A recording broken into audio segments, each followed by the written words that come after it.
Hello बच्चों, let's read the question here. Question says an ecosystem includes option A all living organisms, option B non-living objects, option C both living organisms and non-living objects, option D sometimes living organisms and sometimes non-living objects. Question में हमसे पूछ रहे हैं जो ecosystem होता है वो क्या इंक्लूड करता है नीचे दिए गए ऑप्शंस में से। तो की कॉन्सेप्ट हमारे क्वेश्चन का यहाँ पे निकल के आता है इकोसिस्टम। इकोसिस्टम क्या होता है? एक ऐसा सिस्टम होता है जिसके अंदर हमें इंटरैक्शन देखने को मिलता है एबायोटिक और बायोटिक कंपोनेंट्स का, आपस में इंटरैक्ट करते हैं। So here we will write interaction of biotic components with abiotic components. Biotic components आपस में एबायोटिक कंपोनेंट्स से इंटरैक्ट करते हैं। नाउ बायोटिक कंपोनेंट्स कौन कौन से होते हैं? वो होते हैं जो लिविंग ऑर्गेनिजम्स से बनते हैं। जितने भी लिविंग ऑर्गेनिजम्स होते हैं वो सबके साथ बायोटिक कंपोनेंट्स के अंदर आते हैं।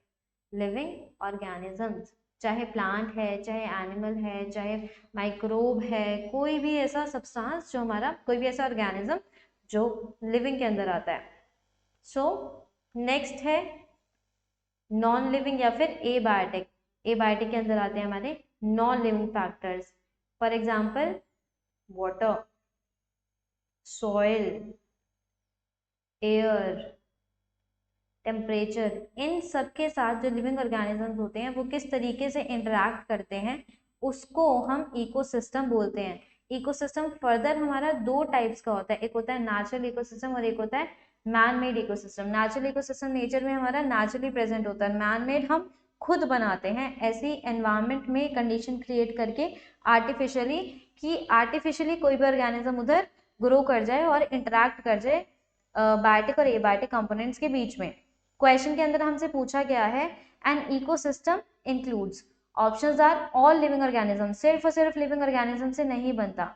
नॉन लिविंग ऑब्जेक्ट, सिर्फ और सिर्फ लिविंग नॉन लिविंग ऑब्जेक्ट से भी नहीं बनता। Third, both living organisms and non living objects. Now ये ठीक है, both living organisms and non living objects, जैसे ये दोनों आपस में इंटरैक्ट करेंगे और बनाएंगे क्या? इकोसिस्टम। सो ये आंसर हमारा करेक्ट हो गया। नेक्स्ट है sometimes living organism and sometimes non living objects.